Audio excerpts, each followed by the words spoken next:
The holidays mean more travel, more shopping, more time online, and more personal info in more places that could expose you more to identity theft. But LifeLock monitors millions of data points per second.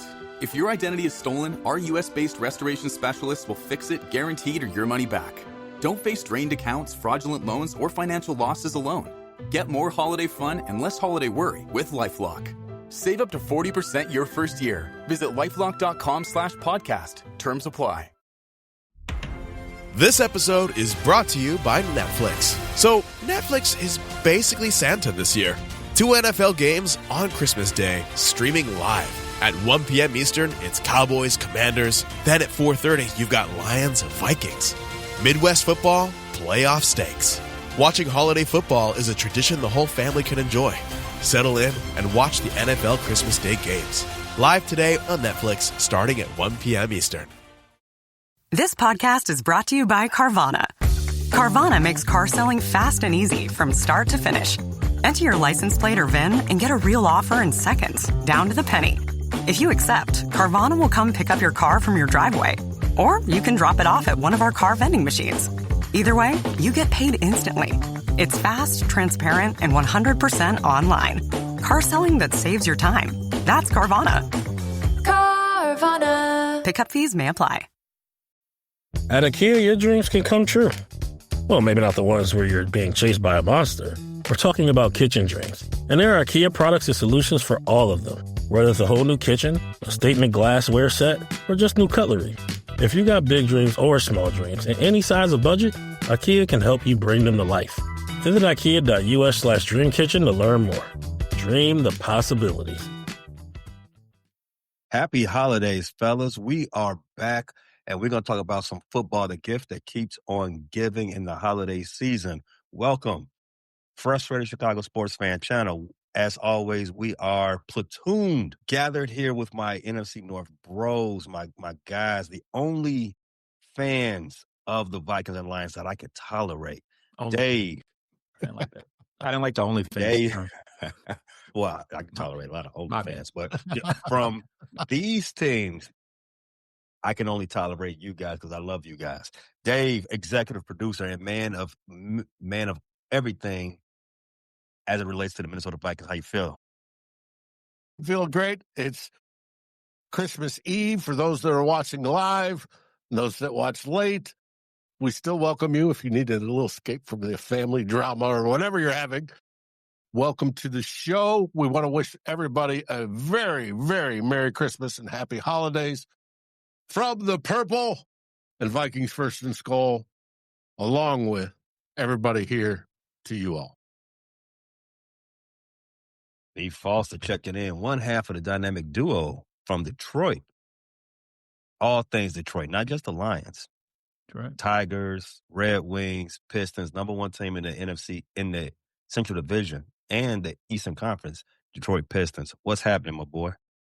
Good, man. It's a balmy 38 in Detroit, so won't have any snow for Christmas. It's not looking like, and I'm all done with my shopping. Just got to wrap a couple gifts, so I'm all right. Snow on Christmas is overrated. That might be a hot take, but I'm going to say it's overrated. Give me one snow for the season just to get it out the way, preferably early in winter, and get all the snow. Miss me with all of it. Get it out of my life. I don't want any snow. I don't want any sub-zero temps. Let's just make winter as palatable for me as possible. And as while we're in the Christmas and holiday discussion part of our show, I got another hot take for you. Home Alone 1, superior movie of all the Home Alone movies. Home Alone 2, not as good. Home Alone 2 was just a vehicle to sell the Talk Boy. Hey, we with you on that. You might get some pushback somewhere else, but we with you. Most people prefer number 2 because it's set in New York and it's got a star-studded cast, if you want to call them that. But Home Alone 1, superior movie. No, 1 was the best.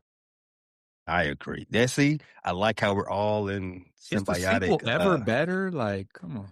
Well, Some Rarely. sequels are better. Some sequels, but it's Rarely. you're rare, right, Dave? It's rare. Godfather 2, shout out. What was the name of the second Rambo? I like that. Terminator 2, better than Terminator 1. Based in Detroit. Oh, Another RoboCop. thing in winter. No. Did you say RoboCop 2? Yes, he said No, I said RoboCop. RoboCop was based in Detroit. It was. But you don't claim it as a Detroit movie. Yeah, we do. Beverly Hills Cop. Okay, all right. I don't know. Sometimes some of these things I've thrown out to you, Foster, over the years that you like. It's not really Detroit. It really tests me because I wasn't around for these things. Okay, or I was just a little jit at the time. I feel you. Another thing from the winter that I can go my rest of my life without is losses to the Packers. I feel like we all agree with that too, right? Mm-hmm. Yeah. I'm liking this new era I'm living in my life where I don't have to deal with losses to the Packers, as you all saw on this past Saturday. Yes, we did. Bears did they thing. The Packers thought they was going to have a sweep the division as, just coming off the last year where they was winless in the division. They thought they was going to sweep through the division. I got y'all back. Dave, Foster, and they had fists and feet for y'all. We got that for y'all. Don't worry about it. We got the division completely yet. We still have to play next week. Ooh, and they will lose that game too. And we will get to that in a second. So a quick recap of possibly the biggest regular season moment in Bears fans' life this past Saturday when the Bears beat those Packers and started off a fantastic weekend for the home team.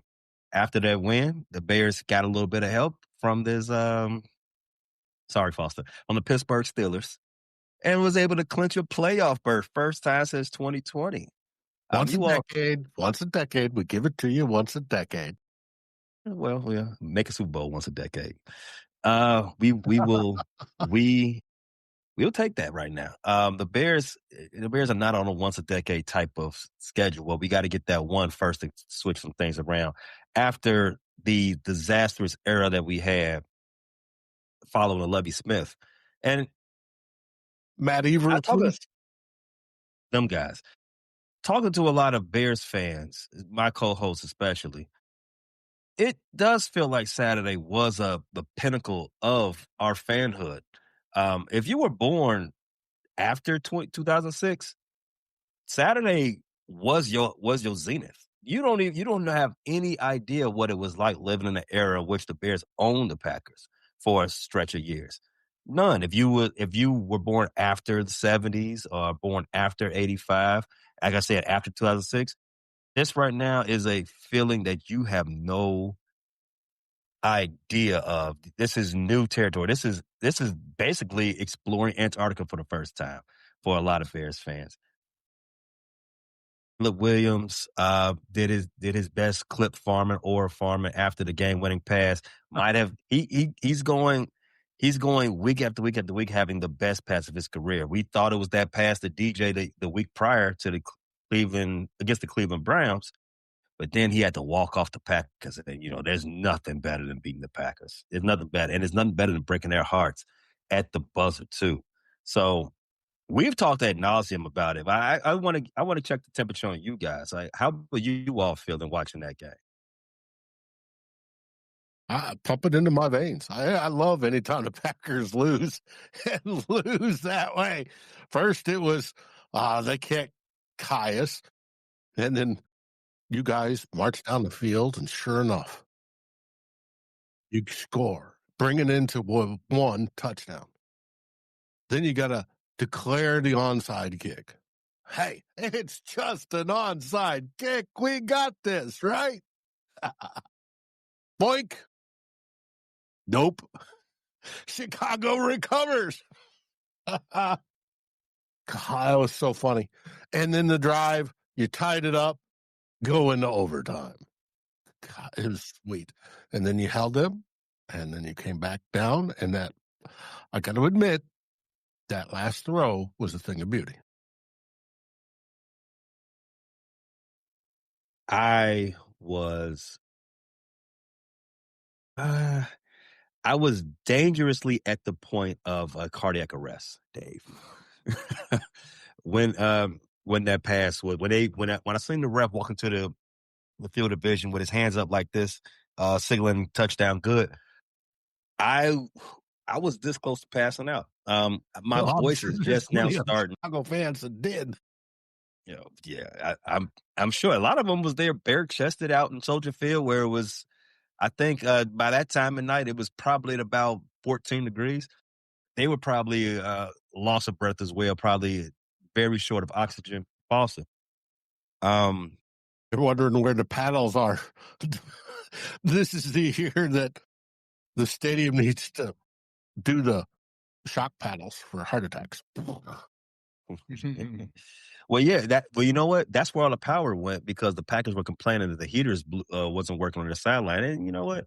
Oh yeah, shit happens sometimes. You know.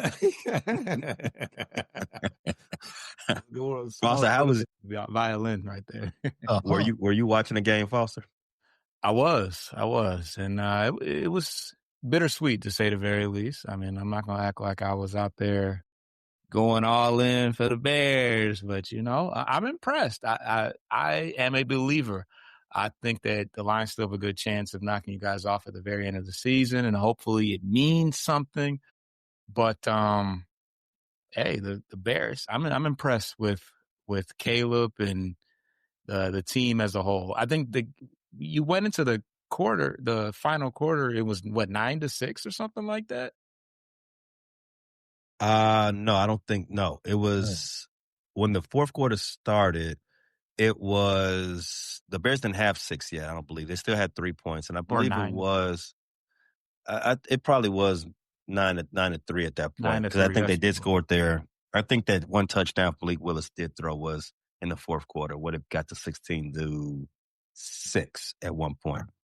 But yeah, the Bears won that game in dramatic fashion, as they've been doing all of 2025. And we got a little bit of help from our brothers too. Going into the fourth. 13-3. Okay, Foster, you was right. And Foster's team, we were looking at that game on Sunday night football, right? No, that wasn't a Sunday night football game. That was Foster's game. You talking about my game? It was that game. 4:00 start game. Yeah, we was watching. A lot of Bears fans were still coming off that high. We were watching the Detroit Lions game. Bated breath, like, hey, if the Pittsburgh Steelers do a thing here, the Bears are going to the playoffs. I just want to let you know here, Foster. I was with you. You said you wasn't really riding. Gotta keep it real, man. I gotta keep it. I was riding with the Lions. I wanted the Lions to win. For one, and the Bears control their own destiny. For two, I'm never, ever, shout out to Afton, I am never pulling for an Aaron Rodgers win. Never. Ooh. It could be Aaron Rodgers with his grandson at T-ball. I want to lose. Oh, jeez. His grandson, you said? Yeah. His grandson. That's deep. That's how deep it goes. Between Chicago fans and Aaron Rodgers. Just slightly. Just slightly. But Foster, why could you all not get that win? Tell us about that game. Man, so the game started out real slow. It was a pitcher's duel, if you will. It was 3-3 for a lot of the time. We go up 10-3 on a touchdown by Isaac Tesla, and we're looking to enter the half with some momentum. The Steelers get the ball in the second half, and it was a long pass to Kenneth Gainwell, who's a dual threat running back. He kind of plays receiver, plays a little running back. But yeah, he was running down the sideline, and Alex Anzalone interferes with him, and somehow he makes the catch gets up, runs into the end zone, and it's now 10-10 going into the half. And you just get a feeling that was like, I would have loved to go into the game, go into the half, with the lead, having held the Steelers to only 3 points, not bad. The defense is struggling. So we need that. But the second half was awful for the majority of it. The Steelers go right down, and we caused a turnover. I think it was a fumble. It was I think it was recovered by Jack Campbell. But so, okay, cool. We're doing well, but it's way down in our red zone. So it results in a safety. Jared Goff gets sacked into the end zone, and then we did not touch the ball for the rest of the third quarter. The most disappointing thing of all about the defense down the stretch has not been our secondary. We knew that we were very ill-equipped in the secondary. No Branch, no Joseph, no Terrion Arnold. But we gave up 200 plus yards rushing. We gave up 150 yards rushing last week. And our front seven is completely healthy. Everybody from defensive line, linebackers, everybody's been healthy. And the Rams and the Steelers, two teams that are not, Kyron Williams is a pretty good running back. But these are not two terribly prolific running teams. And they've had their way with this. The Steelers had 9, the minute differential as far as time of possession was 9 minutes in this game. Like I said, outside of the safety that we got in the third quarter, we did not touch the ball at all in the third. And, we were, up against, we were in a position where we had to pass the ball, which is not ideal for Jared Goff. Jared Goff had a pretty decent game. No running game though on the offensive side of things. We totaled 15 yards. Yes, 15 yards. Jahmyr Gibbs, David Montgomery. We had 15 yards rushing in the entire game, which obviously plays a lot into how you have such a disparity in the time differential. And but all things considered, now we're down 2 scores and we look dead in the water. And I'm looking like, hey, I don't know, we might have a chance. And this is very reminiscent of a lot of Lions games where we fall behind and then we give it our best run. Normally, this is Matthew Stafford bringing us back. And we had 2 very controversial plays in the end. One was allegedly a pick play by Isaac Tesla. In my opinion, they kind of anticipated it being a pick play because St. Brown ended up being so wide open.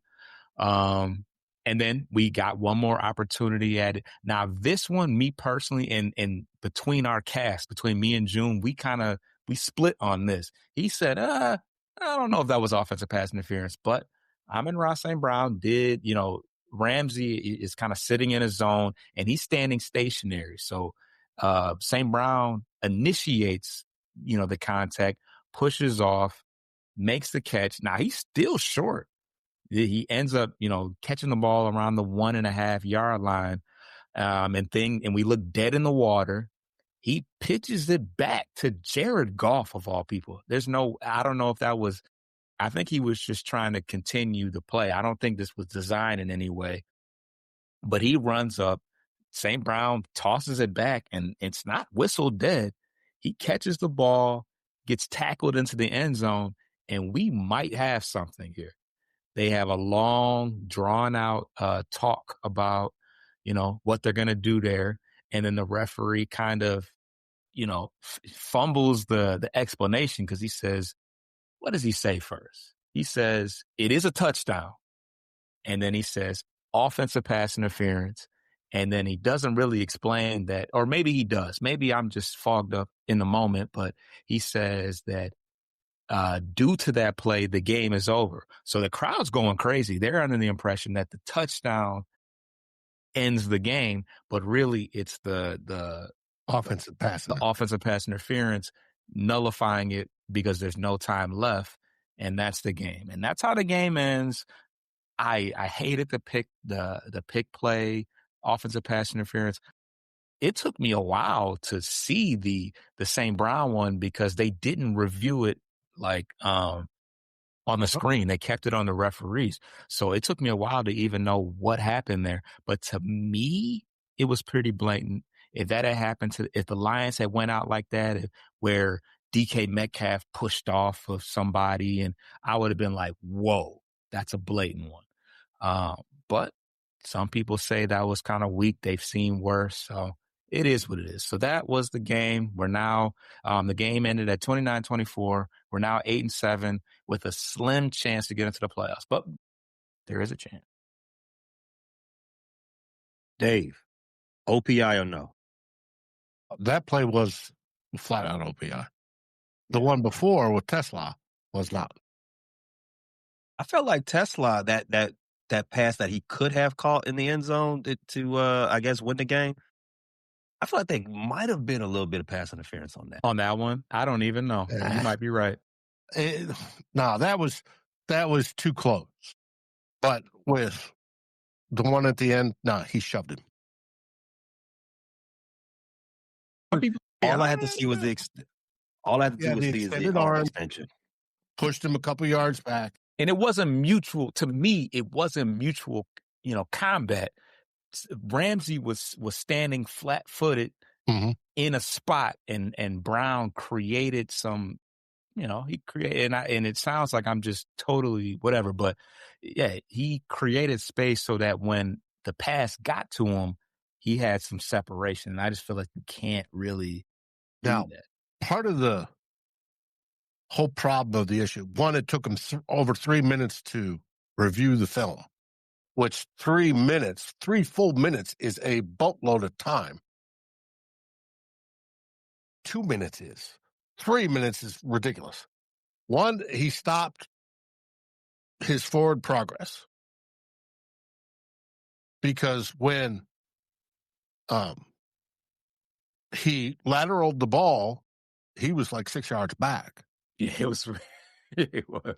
Which would have been the end of the game. Now, can you judge forward progress after? I know you can in the moment and whistle it dead, but they kept it live. They kept it live. They didn't blow the whistle. That's why they did it.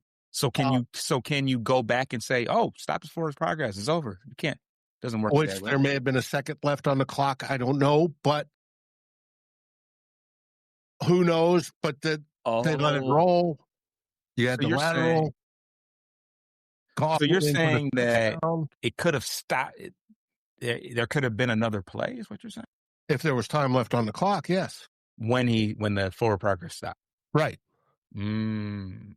Okay. I haven't heard that angle.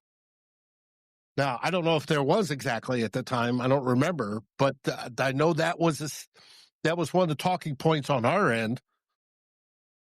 Fans, they talked about, well, what if they stopped in forward progress? Then Detroit might have had a chance. We were so locked in on the touchdown. Right.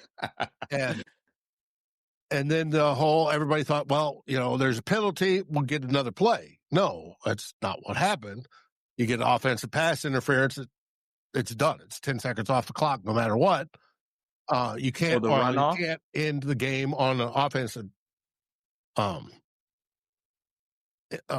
penalty. So or you can end the game on an offensive penalty. So the game was done. Now, how the referee came out and said it's a touchdown, but no, that was jacked up. He should have said there was offensive pass interference out the gate by rule. End of the game. Oh, he didn't have to say anything else. That's all he had to say. Right. Yeah. He threw us off. He didn't have to go, there was a touchdown. Yeah, he played us. That was theatrical. That was very theatrical. No, it was jacked up. It was jacked up. Now, also coming from that game, you had a fan talking smack to DK Metcalf. You see the clip for that? Do you all? Yeah, of course. Yeah. Have you all heard the latest on that from the DK Metcalf fallout about his contract ramifications and that the fact that the NFL upheld the initial They upheld it. punishment. They said he lost. They said he could possibly Over $500,000 in the last 2 games. Yeah, that's his game checks. And so it's $550,000 that he forfeits immediately from being punished, from being suspended. Those are his game checks. But according to his clauses in his contract, that any suspensions will carry a nullification of his bonuses Of his guarantees. of his guarantees, and that's upwards of $40 million. I was going to say, I heard it was way bigger than the $500,000. Yeah. I think that's heard that. You all think that's fair though? Wait, what? Something that You all you think that's signed? fair? Yeah, you think it's fair that you well, obviously, yeah, you signed it. So Yeah, you signed an agreement. Yeah, it's fair. Yeah. But I'm also hearing there's some Steelers fans sort of upset that now I forgot what I was going to talk about. That the fan was not punished. You want him suspended from his job too? Well, I mean, what do you? Or kicked out because there's at least implied a code of conduct for fans, Mm-hmm. and he violated that supposedly. I have no idea what all I saw him was yell at DK Metcalf. DK Metcalf came over and grabbed his hair and then punched him. He roped him over with the Steelers jersey or the DK jersey, and from what I'm hearing, my thing is this: in the middle of the game, focus on the game. What are you doing? But yeah, they said that he said his government name and he didn't like it. Well, I mean, I know that it gets can't crazy piss it- down at the bottom. Like down there, they do talk, and a lot of those players entertain it, and it's like, especially when they're winning, it's like, they can kind of, give it back to them. hey, yo. I know, but as far as, I mean, you have a job. As far as the guy being reprimanded, I mean, that's neither. No, I don't really care about exactly he works at Walmart somewhere. I don't know, like. Yeah. No, and I'm talking, because they said that he's had issues in the past when he went to see. So I don't know if that was a Lions game where he went and had issues with DK in Seattle, but they did say that there's a history there too. Ooh, interesting. A little added twist. I think I heard something like that, but My opinion as to why there probably hasn't been an, I guess, equal adjudication to this. That fan could have been seriously hurt. Oh, yeah. bad, real bad. And now I'm not saying I'm not excusing or eliminating the possibility that DK could have been hurt in this situation as well. But if you look at the steal and where he's got him by his collar, he could pull him over that railing. You're talking about a financial penalty for the league that they would probably never want to see. You know what I mean? Even though the NFL prints billions of dollars, that type of incident, it'll be the end of DK's career, and it'll be a steep cut to a lot of people's paycheck. A lot of people who don't want to have their Christmas funds lessened.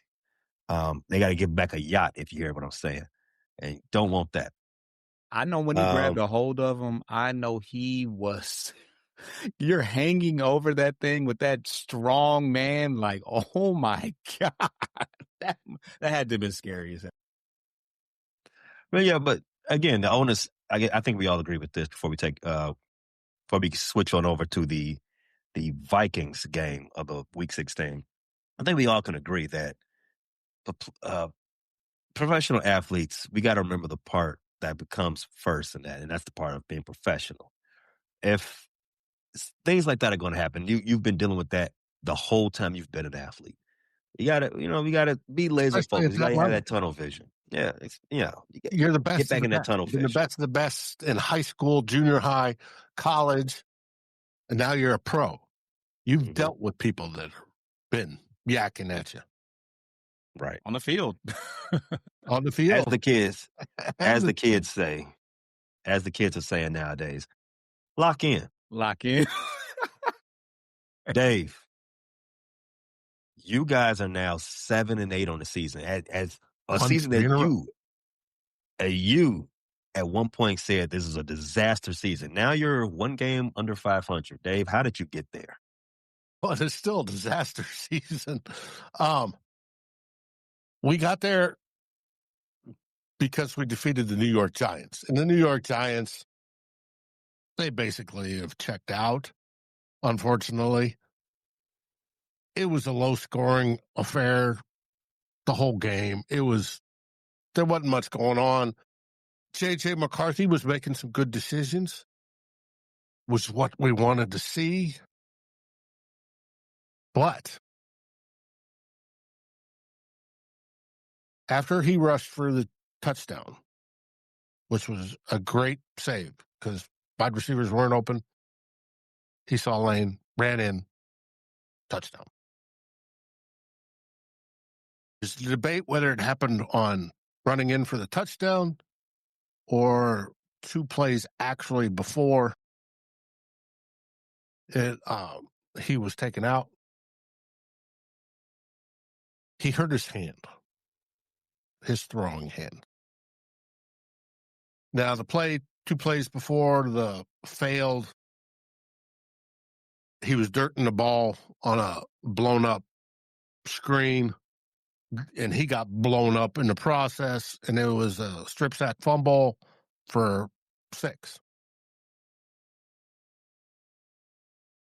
He had his hand hit by a helmet of the Giants, and you could see it. The Giants defender comes in. He was focusing on the receiver, throws the ball. Guy comes in, bam. And then 2 plays later, he has the screen pass where he goes to dirt it, and he drops it. He just couldn't grip the football. Well, he comes out. They do a little test on the sideline where they grab his hand, and he winces in pain. Great. J. McCarthy, the future of the Minnesota Vikings, has his 4th serious injury of his career in just 2 seasons. He's played a whopping 9 games out of 2 full seasons minus 2 games. It's like, oh, great. And then, so they do the x-rays at the stadium. Nothing shows. And they say, well, it could be just like a bone bruise or something like that.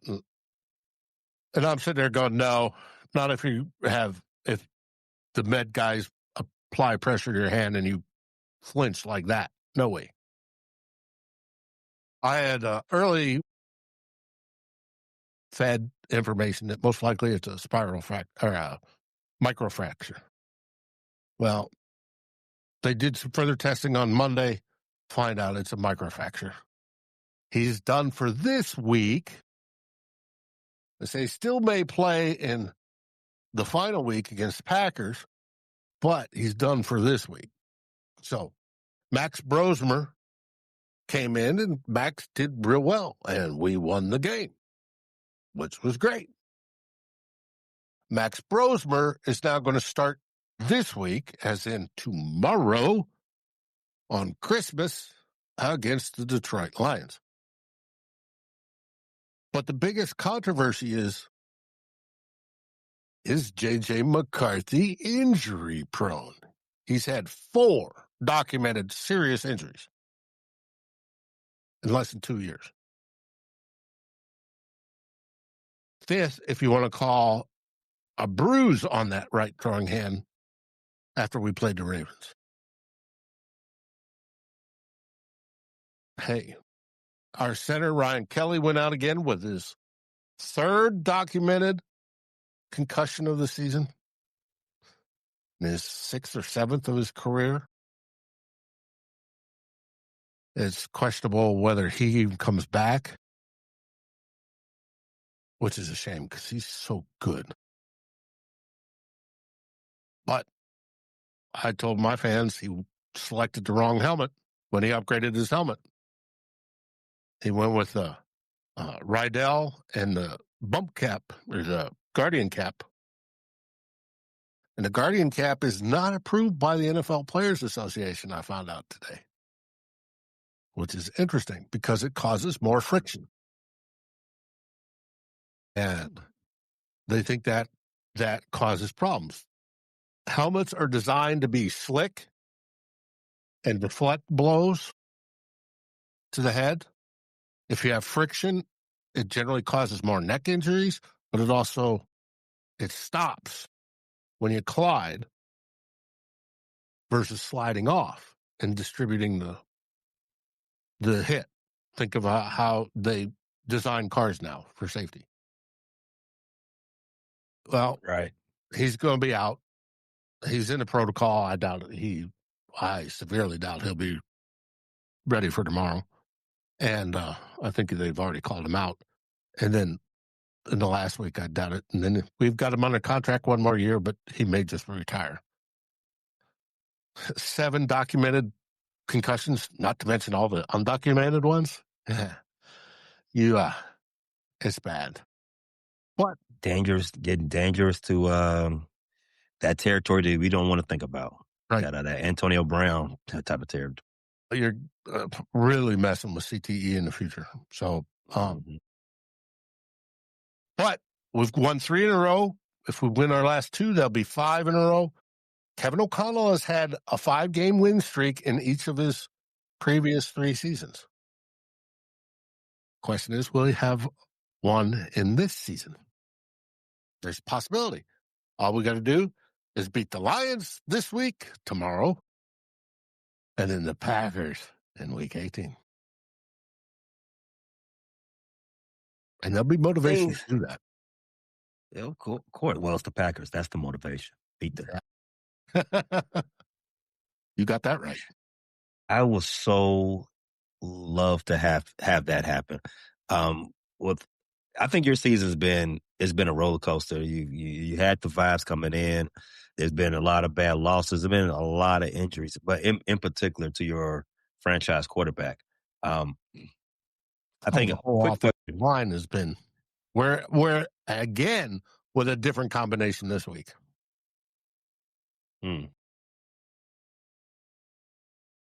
I think. Well, question I had before we jump to week 17. What could make this season? What could give you a better outlook on the season? You called it a disaster. You got 2 games left. If you win those 2 games, you have a 5-game winning streak. What do you need to see out of those last 2 weeks that could possibly trend this season in the right direction? That's a great question. We've got a lot of holes on our roster. We wanted to see J.J. McCarthy make progress in the final 3 games. Well, this last weekend, he took himself out. That's not progress. He was on his decision-making, but that was it. Now to what can make it better? Hey, maybe Max Brosmer stepping up and proving that he may be competitive in the start and not just a QB3 next year. That it isn't just our defense. Our defense is outstanding. That's winning us games. That the offense can.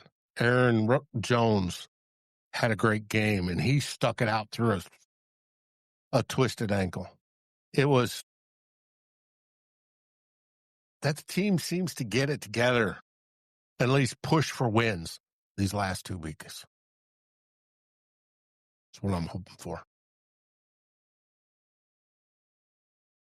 Let's take us a quick break, and then when we come back on the other side of that break, we're going to preview Week 17. You're watching live. Don't do anything different than what you're doing now. In fact, do something different.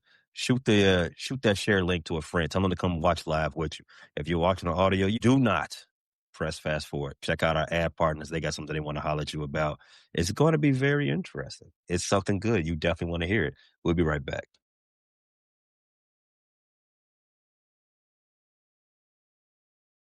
Dave? last thing, week 16, we got one of those live viewers, Tim Lyons. He wants to know, offseason, Vikings, draft or sign a quarterback? We're not going to draft one. Whether we trade for one, that may be a different story. And Tim, yes, if your quarterback demands traded out of Cincinnati, guarantee Minnesota's going to be on the top of his list. Keep him in he's in the right north he needs to be in. He doesn't need to be in this north. Now, You know. And I've got fans that say, why would you trade one injured quarterback for another? Well, the fact that Joe Burrow's got to the Super Bowl and can prove can get to the Super Bowl, he's one of the top, easily 4, if not higher, best quarterbacks in the league. I guarantee the Wolves would probably trade the farm or close to it or approve it to get Joe Burrow to Minnesota. And so be it for J.J. McCarthy. I think Justin Jefferson will sign He off would on agree. that too. Well, yeah, he'd be all in for it. I think I speak for Foster and everyone else here, Dave, when we say get well soon, 9. Well, I can't see Cincinnati trading Joe Burrow. Joe Burrow would have to literally threaten to quit. The old retire. Carson Palmer move. They've seen that one before. I don't think they fall for it. I don't think they fall for it again. And I feel sorry for the fans in Cincinnati. They deserve so much better than that cheap ass ownership. But do they though? Do they though? Foster, you guys kick off week 17. Playing our good buddy here, Dave. Vikings versus Lions. That is a Christmas game, if I'm not mistaken, right? Hold on, I want to answer Tim real quick. Tim goes, Joe has a no trade clause. Yes. And what a no trade clause means is he can't be traded without his permission. He will, some people If think he says, he's I want to go to Minnesota, silently giving that permission. It can happen. Mm-hmm. I think the Lions versus the Vikings is the only game worth watching on Christmas from an NFL perspective. I thought NFL was taking over Christmas, fellas, and I reactivated my Netflix just for this. I did not watch the Jake Paul fight. You can't prove that I watched it. And now I forgot about those guys. Well, I mean, you wanted to see somebody on their knees. Literally what happened. Not my idea of wanting to see somebody on their knees. Yeah. If that's your proclivity, hey, I do not judge. But for these games, this is probably the only game that is probably has some type of interest from a broad perspective. But if you're selling this game, tell us why we need to watch this game, guys. Well, it's the only game that has an actual QB1 that's playing, I think, like a real one. But it's a divisional game. It's an opportunity for the Lions to get some redemption. We do have a glimmer of hope to get into the playoffs. So, we have a glimmer of hope to get in the playoffs. So, although the fan base is pretty much, checked it in, the Lions do have something to play for. As far as what I'm looking forward to, I mean, I would love to think that we would be able to outduel Max Brosmer, but if we continue to not be able to stop the run and the offensive line continues to have issues creating some running lanes for David Montgomery or Jahmyr Gibbs, whoever, then we're still in trouble. I don't rule out anything happening.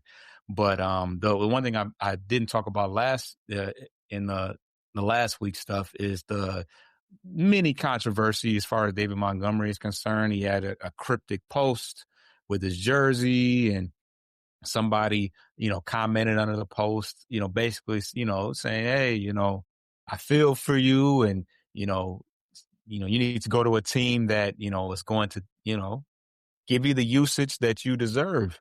And his usage has been down. And, I don't know. I really don't know what's going on. I mean, neither Gibbs or Montgomery has been good. So I feel like it's not more of what the running backs can do as it is for the offensive line creating lanes for him. But he did like that post, which we all know how that goes when they actually, support, and me personally, when it was all roses and bubbles and it was Sonic and Knuckles, and we all knew that Gibbs, he's younger, he's more explosive.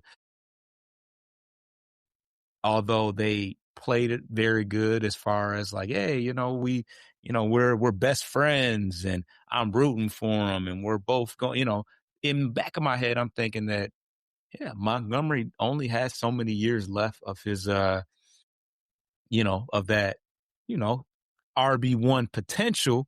And, it's eventually it's going to be time to pay Gibbs and figure out, hey, Monty, what you got going on? Because, and we can't forget about the fact that Monty missed some games at the end of last year and kind of put it all on the line to come back to play in the playoffs. A lot of people thought that he would be out for the season. So, eventually comes a time where you feel that you are not getting the support or the recognition or the whatever that you deserve.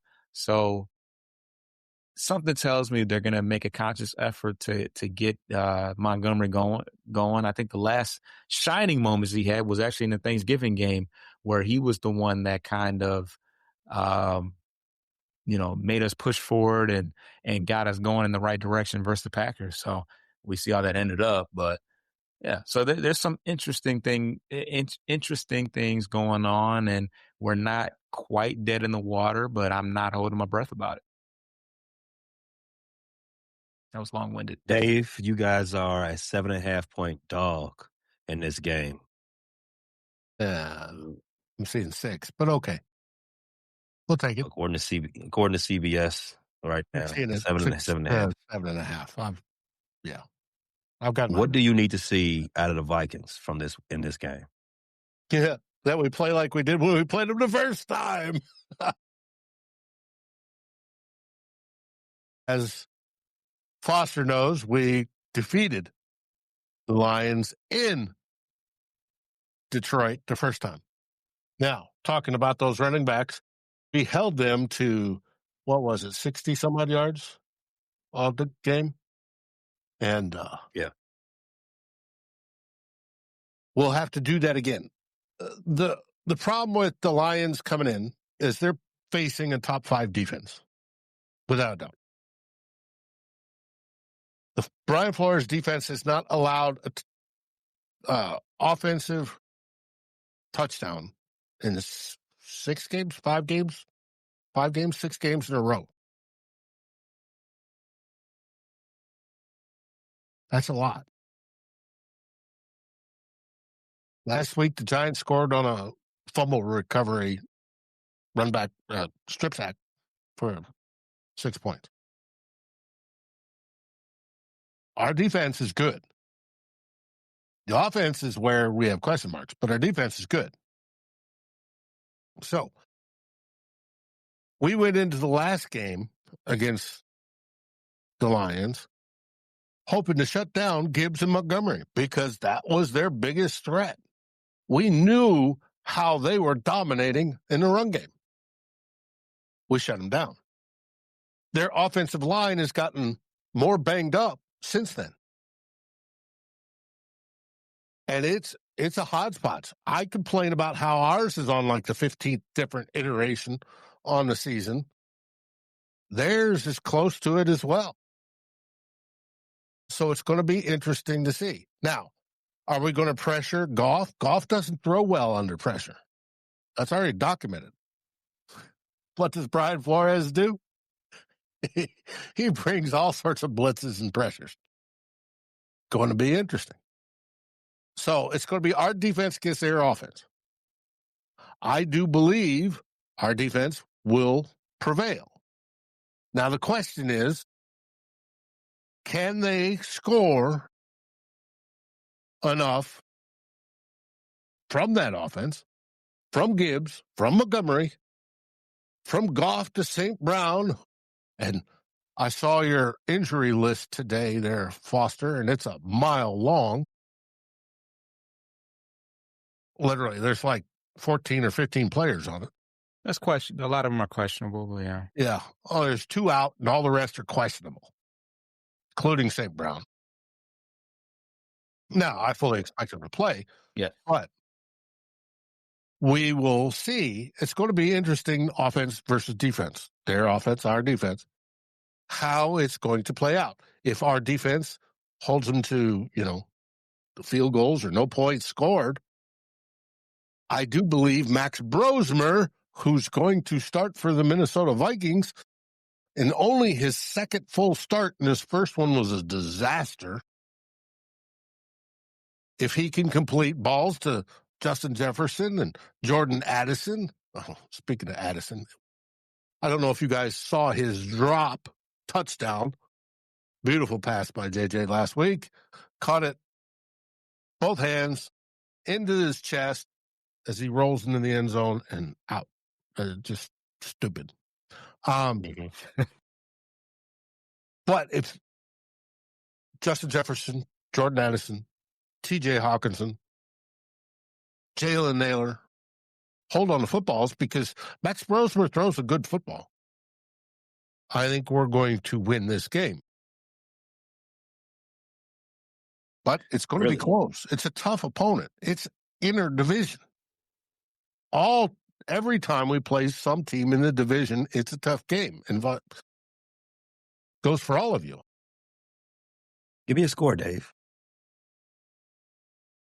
Right now, believe it or not, the Lions are favored.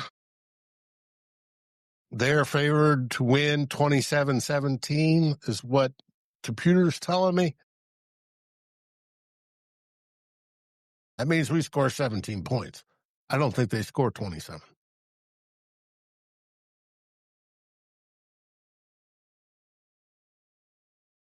The number that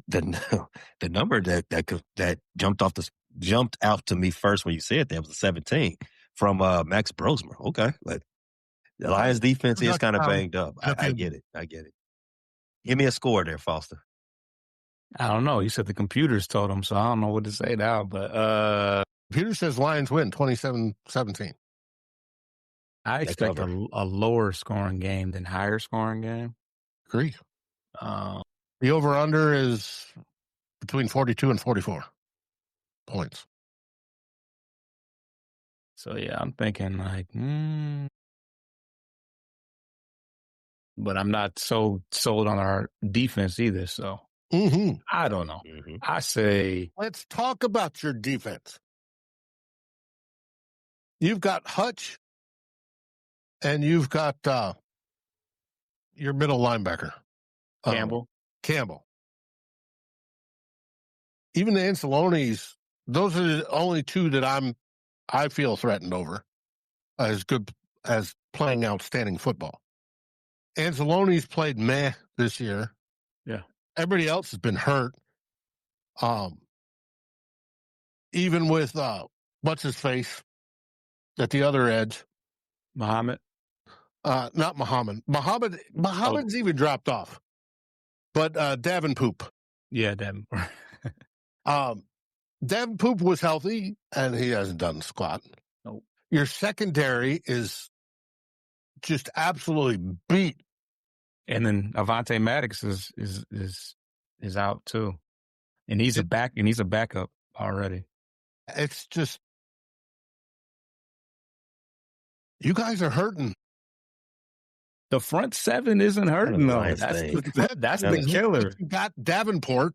There is nobody. Well, yeah, but even if Davenport was hurt, you say, hey, no, we still got Muhammad. We still got. But Muhammad's dropped off.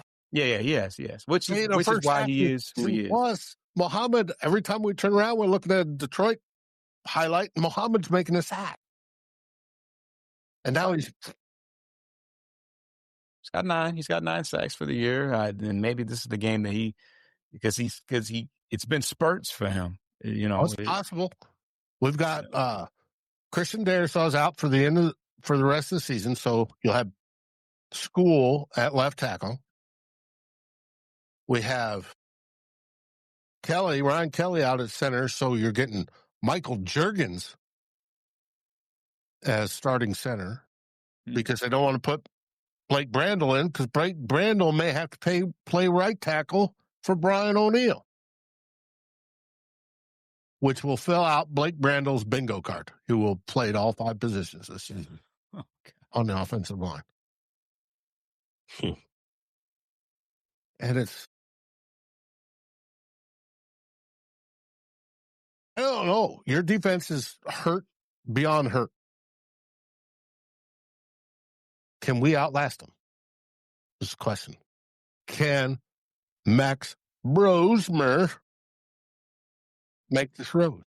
I'll never forget when Matt Flynn, playing in place of Aaron Rodgers, stepped in and tore us up. After that, anything is on the board. And he got a contract out of that too. Yeah. The Seahawks.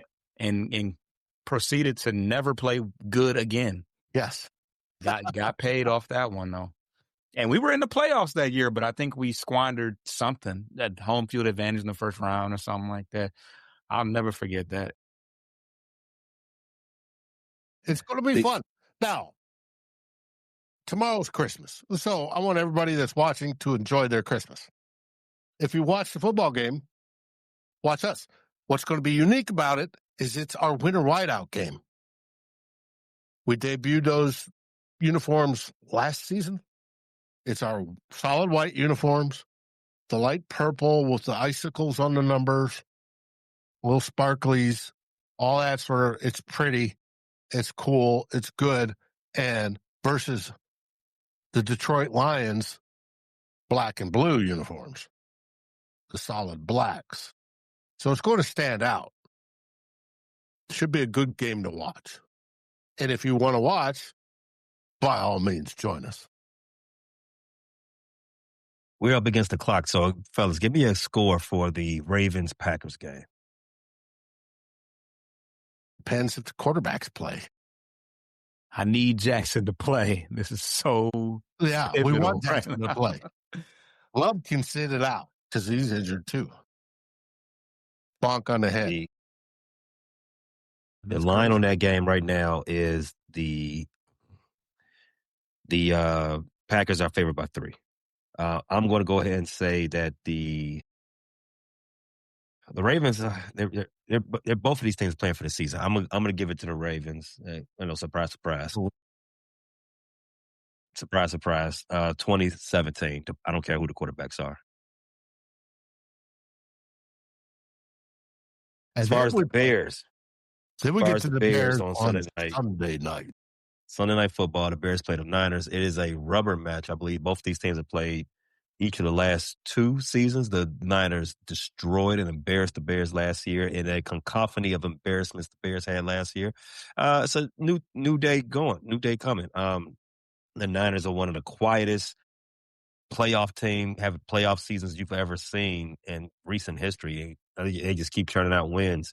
And they're not getting really any type of fanfare. That's complete opposite of what the Bears doing. The Bears are turning out wins and they're doing it in like his Disney movie type fashion. The Niners are 10-5. And the first half of the season, we thought they were lost because they were so devastated with injuries. Right. Again, like the Lions are always carrying injuries. The Niners are always carrying injuries too. No Nick Bosa. They got some other injuries along that defensive line. This is one of the reasons why they're one of the worst pass rushing teams in the NFL. Can the Bears take advantage of that? We hope so. We hope to see a clean pocket for Caleb Williams as they try to get that lick back against the Niners last season. The Lions, as you know, with the Niners, their offensive attack centers around one man and one man only. CMC, Christian McCaffrey. He's already got 1,000 yards. I think he got that his last game when they demolished the Colts. Again, a bit of an ageist. They made Rivers stop playing Rivers, but I think he got his 1,000 yards rushing in that game, and he needs 150 receiving yards to be, I think, the first player ever to be back-to-back 1,000 seasons. The Bears have been pretty good against opposing running backs, and I don't mean good as in a Bears way. I mean good to opposing running backs a lot this season. I think that the Bears are, one, trending in a good direction, obviously. Two, the vibes are up for the team. And three, Ben Johnson has this team laser focused on the objective at hand. Can't speak too much about the Niners. I know where they're weak at. They can't really get to the passer. They are Brock Purdy game, and that can mean a lot of different things. They're a Brock Purdy game away from winning. They're a Brock Purdy game away from losing. That type of a coin flip with him. So if the Bears can contain CMC, which is easier said than done for their maybe future Hall of Famer, maybe. If they can do that, I think the Bears have a great shot. Kittle is also on injury report. He may or may not play. Kittle, if you all remember last year, shout out to my boy Squeegee in the comments, he had himself a game against the Bears, demolished it. He says he grew up a Bears fan. I can't tell because he be putting his cleats straight up the Bears. But I think everything that's circling these two teams going into this game, I would assume the Bears had an upper hand in this game. I like the Bears to win. Again, no surprise in that. The 49ers are a 3-point favorite at home. I want the Bears to win, not just because I want them to go ahead and continue to march toward that overall number one seed in this division, or in the playoffs, but because we expect to have we expect the Bears to be back there in Santa Clara sometime in February. So I want them to get comfortable this Sunday. Okay. Now, just want to make you aware. One of the things I look at is who's the officiating crew for each game. You have Alex Moore as the referee. Alex Moore is the crew we had last week. Mm-hmm. He ranks first amongst all the 17 crews in calling the most penalties. We had 22 called in the Vikings-Giants game. Total? Total. 11 and 11. He tends to favor the home team. Less call for the home team, more for the away team. But expect 20-ish. He averages 19.7 or something like that penalty flags per game. So expect the game to be slowed down. So everybody that's watching Sunday night will get the full view, the extra benefit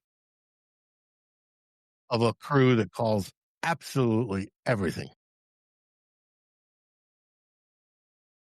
For those that are watching Christmas football, Dave does a 2-minute warning on his channel, Vikings versus School. Dave, tell everybody where they can find that at. You can find us live at Vikings versus School. We go live at the 2-minute warning of each game, so you can join me and watch the final 2 minutes together, and we can react together, win, lose, or draw. And generally, we have tons of stuff to react about and start complaining or yaying or whatever it is. So join us tomorrow night, if you so desire, at the 2-minute warning, and we'll be there to discuss, did the Vikings make your Christmas or ruin it? Who plays Grinch, Minnesota or Detroit? Foster, what's happening on Bleachers and Speakers? Yeah, we'll have a post-game show, pretty probably immediately after the game to react to, one way or another, our demise or our, Inevitable ending to the season. We're not used to this. I mean, we are, but we're not, if that makes sense. Well, no, it's the NFL is a tricky business. You can only be up for so long, no Diddy, and you can only your lows are not as bad as any of the highs. But as far as the Bears concerned, you all are. If you're watching on First Rate Chicago Sports Fan Channel, you know where we are going to be around for that game. The preview will be out Friday. The review will be out Monday at some point too. Go Bears! Bear down. Dave, what they say? They say FTP. What do they say in Detroit? We say Skull Vikings. What do you all say in Detroit there, Foster?